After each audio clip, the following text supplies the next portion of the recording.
Hello everyone, welcome back to our channel. तो अब हम लोग जो इस चैनल पे करने वाले हैं वो है top 30 MCQs of each unit. तो जो हमारा फर्स्ट क्वेश्चन है हम लोग उससे शुरू करते हैं। तो हमारा फर्स्ट क्वेश्चन यहाँ पे है, वो बोल रहा है कि development of sheet without fertilization is known as, यानी कि एक शीट का डेवलपमेंट जो कि बिना फर्टिलाइजेशन के हो उसे हम लोग क्या बोलते हैं। तो इसका राइट आंसर हो जाएगा हमारा एपोमिक्सिस। इसके बारे में क्वेश्चन भी पूछ लेता है, तो याद रखना what is apomixis, development of sheet without fertilization. अब जो हमारा सेकंड क्वेश्चन है वो है the exine of pollen grain is made up of which highly resistant organic material, कि जो हमारी एग्जाइन मतलब जो पोलन ग्रेन रहती है उसकी आउटर कवरिंग जो रहती है, मैंने आपको समझाया है कई बार कि जो हमारा पोलन ग्रेन रहता है, समझ लीजिए ये हमारा पोलन ग्रेन है, तो उसकी जो आउटर, उसमें दो कवरिंग रहती है, एक इनर और एक आउटर। तो जो हमारी ये रेड से दिख रही है इसी को हम लोग बोलेंगे आउटर लेयर। तो ये कैसे बनी रहती है, तो ये आपको याद रखना है, बनी रहती है स्पोरोपोलन, जो कि हार्डेस्ट ऑर्गेनिक रेसिस्टेंट सब्सटेंस है, जिसकी वजह से जो है जो पोलन ग्रेन है वो डीजेनरेट नहीं हो पाता है। अब जो थर्ड क्वेश्चन है वो है typical mature angiosperm embryo sac at maturity is, जो एक एम्ब्रियोसैक रहता है वो मैच्योरिटी के टाइम पे कैसा रहता है। तो आपको याद रखना है 8 न्यूक्लिएटेड 7 सेल, यानी कि इसमें 7 सेल रहेंगे और 8 न्यूक्लियस रहेंगे। हम चलते हैं हमारे नेक्स्ट क्वेश्चन पे। Double fertilization is a characteristic feature of which group of plant, कि जो डबल फर्टिलाइजेशन है वो किसका कैरेक्टरिस्टिक फीचर है। तो इसका जो आंसर हो जाएगा हमारा एंजियोस्पर्म का है। फिर जो हमारा नेक्स्ट क्वेश्चन है वो है ट्रिपल फ्यूजन।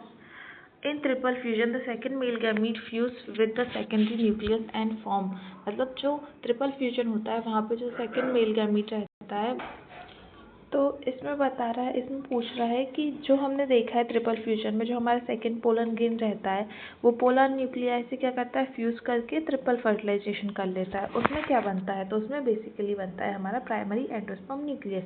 ये जो रहेगा ना, ये क्या करेगा, ये जो डेवलपिंग एम्ब्रियो हो उसको नरिशमेंट प्रोवाइड करने का काम करेगा। फिर जो हमारा नेक्स्ट क्वेश्चन है वो है हमारा कि what is the term used for pollination by water. अगर हम लोग पॉलिनेशन बाय वाटर करवा रहे हैं तो उसको हम लोग बोलते हैं हाइड्रोलोफिली, उसको हम लोग बोलेंगे हाइड्रोलोफिली। अब आप लोग को याद होना चाहिए कि जो वाटर रहता है उसके लिए जो टर्म यूज़ होती है वो बेसिकली होती है हाइड्रो, इसीलिए हम लोग इसको बोलेंगे हाइड्रोफिली। और जो वर्ड से पॉलिनेशन है कि जो पक्षियों के द्वारा पॉलिनेशन होता है उसको हम लोग बोलते हैं ऑर्निथोफिली। ये कई बार आ भी जाता है उसमें फिलअप्स में कि बताओ what is the term used for pollination by water, तो आपको लिख के आना पड़ेगा हाइड्रोफिली। अब जो हमारा नेक्स्ट क्वेश्चन है वो है after fertilization the ovule develop into. तो फर्टिलाइजेशन के बाद जो हमारा ओव्यूल रहता है वो काय में डेवलप होता है, तो इसका आंसर है हमारा शीट, और जो ओवरी रहता है वो फ्रूट बनाता है। जो नेक्स्ट क्वेश्चन पे चलेंगे अब हम, जो नेक्स्ट क्वेश्चन है which part of the anther wall provide nourishment to the developing embryo, यानी कि जो डेवलपिंग एम्ब्रियो है, जो डेवलपिंग पोलन ग्रेन है उसको नरिशमेंट कौन सी लेयर प्रोवाइड करती है, तो वो है हमारी fourth layer of the anther, जो कि है टेप्टम। टेप्टम जो रहती है इसके कुछ फीचर्स है, जैसे कि ये जो टेप्टम है वो मल्टी न्यूक्लिएटेड रहती है, इनर मोस्ट लेयर रहती है, नरिशमेंट में हेल्प करती है। बाकी जो 3 लेयर रहती है वो डेहिसेंस यानी कि झड़ने में मदद करेंगी पोलन ग्रेन का।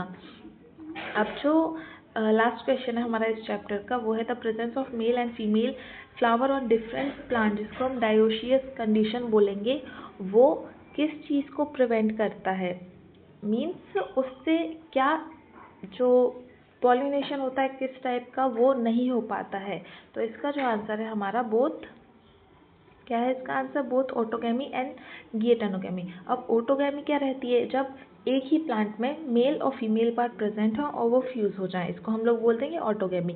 गिएटोनोगैमी क्या रहती है, जब एक ही प्लांट में मेल और फीमेल फ्लावर की जो पोजीशन है सिर्फ वो चेंज हो लेकिन उनके जीन्स सेम हो, उसी को हम लोग बोलेंगे गिएटोनोगैमी। तो इसका राइट आंसर हो जाएगा हमारा बोथ ऑटोगैमी एंड गिएटोनोगैमी।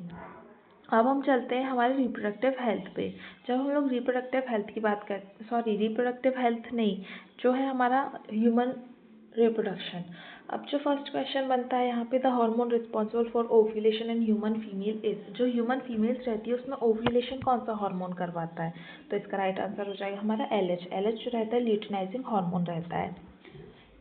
फिर जो सेकंड क्वेश्चन है, the process of formation of male gamete is called, यानी कि जो फॉर्मेशन ऑफ मेल गैमीट है उस प्रोसेस को हम लोग क्या बोलते हैं? जो हमारा स्पर्म का प्रोडक्शन रहता है उस प्रोसेस को हम लोग क्या बोलते हैं? तो उसका जो राइट आंसर हो जाएगा वो हो जाएगा हमारा स्पर्मेटोजेनेसिस। अब जो बाकी टर्म्स हैं वो भी मैं आपको समझा देती हूँ। जब हम लोग oogenesis की बात करेंगे, फॉर्मेशन ऑफ ओवा हो जाएगा। स्पर्म मियोजेनेसिस की बात करेंगे तो जो लास्ट स्टेप ऑफ स्पर्मेटोजेनेसिस रहती है, जहाँ पे हम लोग स्पर्मेट से स्पर्मेटोजोआ बनाते हैं, उसी को हम लोग बोलते हैं स्पर्मियोजेनेसिस। और जो फर्टिलाइजेशन तो आपको पता है, क्या रहता है fertilization? Fusion of male and female gamete, उसी को हम लोग फर्टिलाइजेशन बोल देंगे। अब जो हमारा नेक्स्ट क्वेश्चन है वो है, which part of the female reproductive system is usual site for fertilization, की फर्टिलाइजेशन किस पार्ट में होता है? तो आप सभी लोगों को पता है एम्प्यूलर रीजन में होता है फर्टिलाइजेशन। फिर Sertoli cell are found in, जो सर्टोली सेल रहती है वो कहाँ पे पाई जाती है? तो ये आपको याद रखना है, डायरेक्ट क्वेश्चन है। सर्टोली सेल जो पाई जाएगी वो सेमिनिफरस ट्यूब्यूल में पाई जाएगी। सर्टोली सेल रहेगी उसको हम लोग नर्स सेल भी बोलते हैं, जो कि नरिशमेंट प्रोवाइड करती है हमारे स्पर्म को। अब जो है फिफ्थ क्वेश्चन वो है, which hormone is secreted by Leydig cell, जो लेडिक सेल है वो कौन सा हार्मोन निकालती है? फर्स्ट ऑफ ऑल अब आपको समझ लीजिए इसका आंसर नहीं पता है, अब आप क्या करेंगे? हिट एंड ट्रायल टेक्निक लगाएंगे? बिल्कुल नहीं, यहाँ पे वो नहीं लगेगी। तो आप क्या करोगे? एलिमिनेशन टेक्निक लगाओगे। आप लोगों को पता होना चाहिए कि जो लेडिक सेल है वो हमारी मेल्स में पाई जाएंगी। अब मेल्स में ईस्ट्रोजन तो पाया नहीं जाएगा, प्रोजेस्टेरॉन भी नहीं पाया जाएगा। अब FSH बचा और टेस्टोस्टेरोन। अब FSH जो है वो तो पिट्यूटरी निकालती है, तो एक ही हमारा जो आंसर है वो बन जाएगा डायरेक्टली टेस्टोस्टेरोन, जो कि मेल हार्मोन है। अब जो हमारा नेक्स्ट सिक्स्थ क्वेश्चन है वो है, the functional unit of testis where sperm are produced, यानी कि जो स्पर्म कहाँ पे प्रोड्यूस होते हैं? तो आपको याद रखना है स्पर्म जो रहते हैं सेमिनिफरस ट्यूब्यूल में प्रोड्यूस होते हैं। जो नेक्स्ट क्वेश्चन है हमारा वो है, which of the following hormone maintain pregnancy, pregnancy कौन सा हार्मोन मेंटेन करता है? तो वो है हमारा ईस्ट्रोजन। कौन मेंटेन करेगा? ईस्ट्रोजन करेगा। ईस्ट्रोजन हमारा प्रेगनेंसी मेंटेन करेगा। अब जो बाकी है वो मैं आपको समझा देती हूँ। अब ऑक्सीटोसिन का क्या वर्क है? अब ऑक्सीटोसिन की जब हम बात करते हैं तो ये है हमारा मिल्क इजेक्टिंग हार्मोन, यानी कि मिल्क जो फॉर्म्ड हुआ है मदर के ब्रेस्ट में उसको बाहर निकलवाने का काम करेगा हमारा ऑक्सीटोसिन। जो नेक्स्ट है हमारा वो है प्रोजेस्टेरॉन। जो प्रोजेस्टेरॉन है वो एक मिनट, जो प्रोजेस्टेरॉन है वो बेसिकली हमारा यूट्राइन जो मेम्ब्रेन रहती है जिससे पीरियड्स ब्लड नहीं आता है, पीरियड्स जो एंडोमेट्रियम का बढ़ाता है या फिर प्रोलिफरेट करवाता है, वो प्रोजेस्टेरॉन करवाता है। अब जो नेक्स्ट है हमारा प्रोलैक्टिन। प्रोलैक्टिन कुछ नहीं है, ये मिल्क का फॉर्मेशन करवाएगा ब्रेस्ट में, बस। ये हो गए हमारे 4 हार्मोन। अब जो 8th क्वेश्चन है वो है, acrosome of sperm is made up of. अब जो एक्रोसोम रहता है वो कैसे बना रहता है? तो जो एक्रोसोम बना रहता है आपको याद रखना है, एक्रोसोम जो बना रहेगा वो हमारा बना रहेगा गोल्जी अपैरेटस से। माइटोकॉन्ड्रिया जो पाई जाएगी वो मिडिल लेयर में पाई जाएगी। न्यूक्लियस आपको पता है हेड में पाया जाएगा। एंडोप्लाज्मिक रेटिकुलम उधर ही पाए। फिर जो नेक्स्ट क्वेश्चन है वो है, menstrual cycle is regulated by. Menstrual cycle है कौन कौन रेगुलेट करता है? तो आप क्या रखना है, हाइपोथैलेमस, पिट्यूटरी। इसका जो राइट आंसर हो जाएगा C। हाइपोथैलेमस भी करेगा, पिट्यूटरी भी करेगी और ओवरीज भी करने वाली हैं। ओनली वाला ऑप्शन कभी सही नहीं रहता है 90 केसेस में। अब जो प्लेसेंटा है वो प्लेसेंटा कैसे एक्ट करती है? तो आपको याद रखना है एंडोक्राइन ग्लैंड की तरह एक्ट करेगी हमारी प्लेसेंटा। अब हम लोग आ गए हमारी रिप्रोडक्टिव हेल्थ पे। तो रिप्रोडक्टिव हेल्थ किसको बोलते हैं हम? कि एब्सेंस ऑफ डिसीज ओनली, कि एक इंसान है उसमें सिर्फ बीमारी नहीं होंगी तो हम उसे रिप्रोडक्टिव हेल्थ बोल देंगे, या total well being in all aspect of reproduction, यानी कि हर एक एस्पेक्ट, भले वो सोशल हो, सेक्सुअल हो, बिहेवियर हो, सब में वो परफेक्ट हो, सब में वो हेल्दी हो, उसको हम लोग बोलेंगे ये proper functioning of reproductive organ, कि आपकी टेस्टिस या ओवरीज जो है वो अच्छे से काम कर रही है, उसको हम लोग रिप्रोडक्टिव हेल्थ बोलते हैं। या एबिलिटी टू प्रोड्यूस ऑफस्प्रिंग, या बच्चे पैदा करता है जो इंसान, उसी को हम लोग फिट बोलेंगे। तो ये रिप्रोडक्टिव जो हेल्थ है ना वो हम लोग बोलते हैं total wellbeing in all aspect of reproduction. तो ये हमारा राइट आंसर B। अब जो सेकंड है वो है which of the following is the barrier method of contraception. जब हम बैरियर मेथड की बात करते हैं तो आँख बंद करके आप कॉन्डम्स पे टिक कर देना। कॉपर टी जो रहती है वो आईओडीज है। ओरल पिल्स जो है ओरल खाएंगे तो बैरियर यानी कि रोकने का काम कैसे करेगी। LNG-20 जो रहती है वो भी एक क्या है ये हमारी LNG-20 जो है वो है हमारी आईओडीज में आती है हमारी। फिर जो हमारा थर्ड है वो है the government of India launch the reproductive and child health care programme. ये जो रिप्रोडक्टिव और चाइल्ड हेल्थ केयर प्रोग्राम था ना वो पहले हम इसी को फैमिली प्लानिंग बोलते थे, जो कि गवर्नमेंट ऑफ इंडिया ने लॉन्च कर दिया था 1951 में।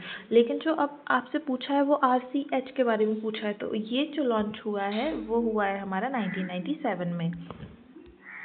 अब जो फोर्थ क्वेश्चन है वो है which contraceptive is recommended for both birth control and prevention of STDs। तो इसका आंसर भी सिंपल हो जाएगा हमारा कॉन्डम्स, क्योंकि जो डायफ्राम रहता है ना वो आपको बच्चे मतलब बर्थ कंट्रोल में तो हेल्प करवा देगा, लेकिन STD सेक्सुअली जो ट्रांसमिटेड डिसीज रहेगी उससे आपको नहीं बचा पाएगा।